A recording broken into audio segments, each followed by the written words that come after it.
All right, Pisces, welcome to the Mother Tressa channel. If you're already familiar with this space, then you already know what to expect, so welcome back. But if you're new, welcome in and definitely feel safe enough to be yourself wherever you are energetically, be it positive, negative, or neutral. Really doesn't matter so long as you leave better than you came, okay? Like this video, share it with other Pisceans that you know, and subscribe if you like the vibe and you want more of these videos. But also turn on the post notifications so you're made aware as soon as I upload and you never miss a reading. Let's get straight into it, Pisces, because my phone's been acting funny. I don't want it to shut off. But let's look into your love matters. What's going on with your heart chakra? You guys have the Judgment card. I had a feeling it was going to come out. I had a feeling.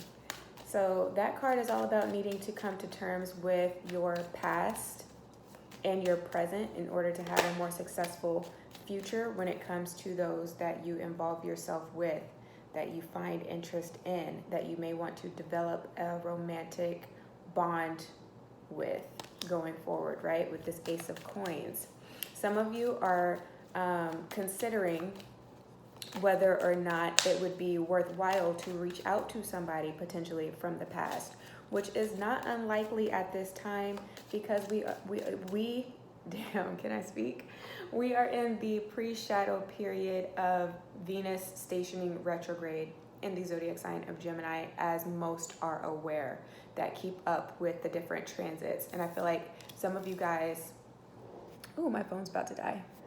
Some of you guys will find that doing your due diligence and looking up your natal placements and the transits and how they can affect you and what to look out for with certain dynamics that you may experience when it comes to love could help you greatly with being able to leave those that kind of only intend to waste your time by the wayside, if not just friend zoning them and getting them out of the way, so that you can leave more space for those that really are appropriate and can match your energetic vibration, that match your morals and your values and what it is that you're looking to get out of a certain partnership. That could be very helpful. But with this energy here, I'm definitely getting that either you are considering reaching out to somebody in your past or somebody from your past is going to be potentially reaching out to you soon, right? Aces are all about the potential of what can happen. All right, and then you guys have the Two of Cups. Yes, this is somebody that you know. For sure. Getting an unexpected message. Maybe somebody that you knew and that you grew up with that never had the balls, you know, or the courage to actually tell you that they have a crush on you or that they like you in that way. So that can be on the table for some of you guys. You have the Seven of Swords, the Hermit card, and the Magician at the bottom of the deck. So a lot of you guys are doing that soul searching to figure out what it is that you actually need to, I don't want to say to feel complete and or to feel whole, but in order to feel valued for sure in your partnerships. That's coming up heavy for you guys. You're trying to figure out what it is that you could be doing wrong, right? Trying to pinpoint what that is just so that you can fix it while there's still time to, before you get set in your ways, you know, in your old age, right? Just being more self-aware and conscious of the decisions that you're making when you involve yourself with people that you feel like you have a fondness for. For those of you that are already in relationships, then this is a period of having to ensure that you have dealt with all of your baggage. So you can already be in a relationship with someone, a committed relationship with someone, and every so often you find that you're still triggered by things that have happened previously to you, just in your past, and it may not have anything to do in particular with the person that you are with now. And so I feel like at this time you guys are really going to be taking a closer look at those things, analyzing certain behaviors, and or being confident enough and feeling comfortable and safe enough in your partnership, or secure enough in your partnership to be able to have those conversations where you can, you know, nicely call someone out on their behavior when they do something that is, I guess, distasteful to you. I don't know how I'm trying to say that. But if nothing else, you guys are turning a new leaf, turning a page in your relationship. There's definitely growth. You've been observing some growth with this person or just with your dynamic altogether. And it could also be a spiritual growth that you guys have. You are becoming closer. Your bond is deepening at this time. And a lot of it has to do with the way that you guys spiritually connect. Intimacy is there, right? An opportunity for you to be more transparent with your partner and to be able to know them better so that you can fall even more deeply in love with them. You know, as they say, as time moves and as things progress, you find different things out about your partner. You find new ways to love your partner. So I feel like that's definitely on the table for a lot of you guys that are already in relationships here. Some of you guys, you feel like you're getting the bare minimum out of a certain dynamic, and the reason for that is because they have other options that they've been entertaining, but they've been keeping you in the dark about it. But it's like you guys have instinctively already picked up on it because you could tell that this person is acting different. You know, they're not as emotionally intelligent and or seeming to be emotionally available as they were previously. So that's on the table. Some of you guys are considering having a conversation with your partner about inviting somebody else into the bedroom. So if you are into kinky things when it comes to sex, then that will definitely be coming up for review here. But making sure that when you present the idea to your partner that it's not coming off as an ultimatum to them or them feeling like pressured to have to do something just to make you happy. Be very careful though also with the terms and agreements that you come to with your partner and certain things that they may address at this time that they may like or that they may be intrigued by and potentially want to experiment with and try in the future or down the line here. Just make sure it's something that you absolutely are comfortable with and that you're not just doing it to appease your partner, or you feel like this is something that a woman or a man has to do in order to keep their man, because a person will do what they want regardless, right? There's free will when it comes to love and relationships. So it's a choice, right? Every decision that you make is a conscious choice, either towards the progression of the relationship or to the detriment and deterioration of, right? Don't do anything that can be misleading. It's not worth it to really be telling any white lies at this time because you'll have to continually remember the previous lie that you told and just keep that story going, and it can be exhausting, but also know that the truth is always revealed at the end of the day. So if it's something that you feel like you have to hide from your partner, if there's been text messages that you've gotten from people in the past or people that randomly add you on social media platforms and express interest in you, and then you find that you are deleting them because they go too far and you may be entertaining the conversation, then that's willful omittance, right? You're essentially cheating on your partner. But also it comes down to the different definitions that you guys have and that you put in place for your relationship. So if to you it's not cheating, but to your partner it is, you see how that can become a gray area in somewhere or something that maybe you should not be doing. That is on the table in matters of love and relationships.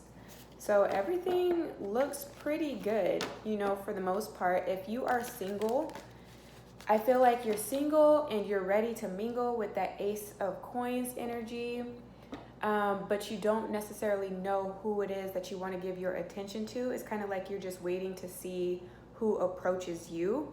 Make sure at this time that you're actually approachable though.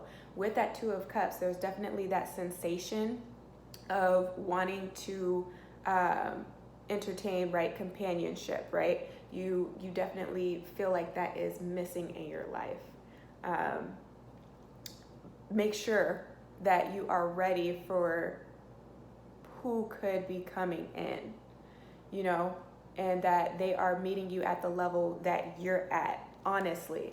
So if you know you just kind of want somebody to stroke your ego and just be there to kind of tell you that you're pretty, or to be the one to tell you things like, oh my God, you seem to be so perfect, why are you still single? You know, but you don't actually see yourself being in a committed relationship right now, then make sure that you're only entertaining other people that want something that is more casual in nature then, so that it can fulfill that need and you're not stringing somebody along. Also be careful that you watch for that with other people that may come into your life unexpectedly, claiming to want one thing, just making sure that they're backing it up. And again, that it's something that you're comfortable with. Now let's talk about money really quickly. You guys have the Four of Cups, the Knight of Cups, and the Eight of Coins. What's with this Cups energy? What field are you guys in? I feel like you can be working in a clinic with people that are depressed. You have the Two of Coins when I clarified that. Eight of Wands at the bottom of the deck with the Star and the Temperance. So you do some sort of therapy work, or you're in the education system. Is that education field? I don't know how I'm trying to say that, y'all. It's been a while now since I've been unable to fully articulate myself, but hopefully you get where I'm going with this. So you could be like a social worker. That's where I'm going. A teacher, a substitute, daycare, provider. What is that? Or again, somebody that works with people that have issues with substance abuse. So like Alcoholics Anonymous, Narcotics Anonymous, stuff like that. I definitely feel like that's where you are currently. Maybe it's wearing and tearing on your own emotional receptiveness and your ability to be sympathetic, but to still be able to handle your responsibilities on the work front, because you might be hypersensitive, you know what I'm saying? So you could be super empathetic, and so you feel the depth and the heaviness of everybody else's emotions, and so you can tend to absorb that energy, and then it materialize and play out in other ways in your life. That could be positive, negative, or neutral, just depending on how you look at it. So for some of you guys, I feel like you may be applying elsewhere, or trying to see if you can just leave the current department that you're working in for something else where it's kind of a little bit more behind the scenes with this Eight of Coins.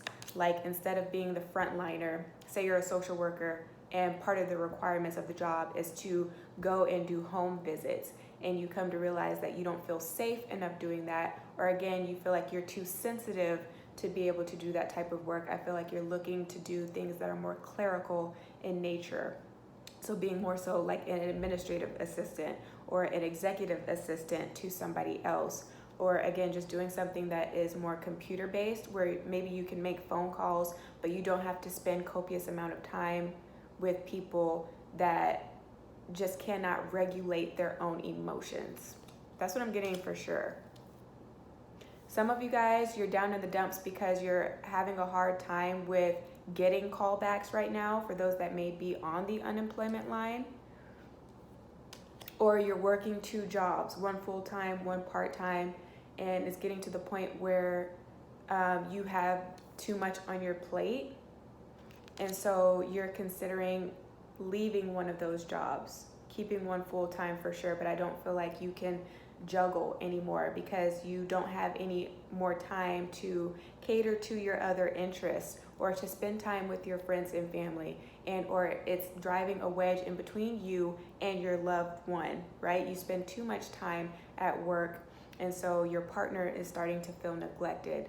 That type of thing can be coming up right now for you. But as far as other avenues, you have 2 8s here.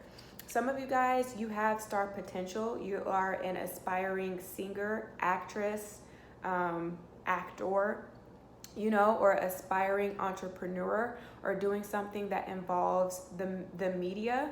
It could be dealing with like marketing, or dealing with like the analytics though, because the number 8 vibrationally speaks to the zodiac sign of Scorpio, and you know they deal with like research. and stuff like that in the sciences. So you can be working as like a marketing manager, or what do they call those? I guess like an overall manager, like what Kris Jenner does for the Kardashians. So being somebody like that, like a talent agent or manager, there could be success with that. There could be success when it comes to dealing with stocks and trades. But just overall, as far as money is concerned, with you guys and the way that your luck works, it's like you can earn a lot of money, but at the same time, you have the potential to lose a lot of money because the 8 deals with losses. And so just be careful with what you choose to spend your money on at this time.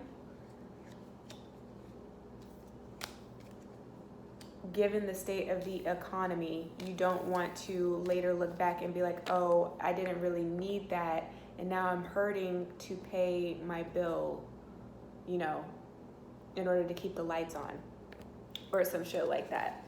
So just be very careful with that and what you do. But also with that, you can be, the way that you gain money is through other people just giving you money. So that can be a thing too.